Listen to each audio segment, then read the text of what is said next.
मला सर्वात जास्त नफरत आहे बॉलिवूडवरती. काय या झवाडे नाही आहे बॉलिवूड. लय मादरचोद आहे आता. लय मादरचोद आहेत. त्यांचं मराठीवरती अति भरपूर आहे. इथं आई झावडे महाराष्ट्रात राहतात. मराठीची खिल्ली उडवतात आई झावडे. म्हणून बॉलिवूड माझ्या कामाशी बिलकुल संबंधित नाही पाहिजे. आई झावड्यांना पेटून टाकेल भेंचोदला. महाराष्ट्रात राहूनच नाही देणार भेंचोद मग. बॉलिवूड माझ्या कामाशी संबंधित पाहिजेलच नाही. हे राहुल राठोडसारखे कुत्रे भेंचोद जे आयसिसचा गू खाऊन भेंचोद, आतंकवादीचा गू खाऊन भेंचोद रिपोर्ट्स बनवणार आहे. हां, त्या आतंकवादीचा रिपोर्ट हे काय बोलतात गू खाऊन रिपोर्ट बनवणार आहे. हे आई झावडे बॉलिवूडचे टेररिस्ट लोकांशी कनेक्टेड. हे भेंचोद हे बिलकुल माझ्या कामाचे संबंधित नाही पाहिजे. आई झावडे झाले आतंकवादी.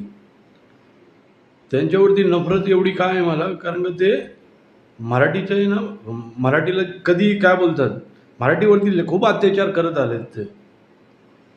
ते साध्या पोलीसवाल्याला नाही सोडलं तर. त्या पोलीसची काय हालत केली. नुसतं सलमान खानला अरेस्ट केला होता तर. आणि कॉपीराईट पुऱ्या इंडियाच्या नावावरती आहे. हे आई झावडे हे हाय कोण? त्या सलमान खानला ठोकायला बाहेरून येतात ते लोक. आणि झाटोमाटो आर्टिस्टला ठोकणार नाही काय, जे स्कॅम चालवतात ते. कळलं का? ह्या चोर आहेत ते आई झावाडे. पैशाचे धंदे त्यांचे. बँक फ्रॉड हे सर्व आहे. त्यांना भेंचोत पेमेंट करणंच आहे सर्वांना. आई झावाडे वर त्याच्यावर त्यांना मराठीची त्रास.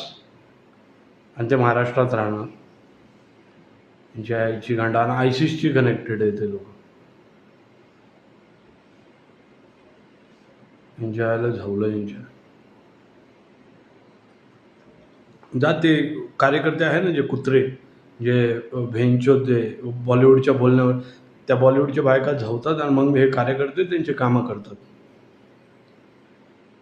म्हणून आपलेच हे जे आहेत ना, शेण खायला निघालेत. कळलं ना? स्वतःची जातीची गाण मारून हे या रंड्यांना जाऊन स्वतःची जातीची गाण मारतात हे. कळलं ना? द्या हाकलून, तुम्ही जाओ, तुम्ही पण जावा. कळलं ना? सीधी बात आहे एकदम. काय काय बोलतात, काय लपून काय ठेवायचं नाही हे सर्व चीज आहे.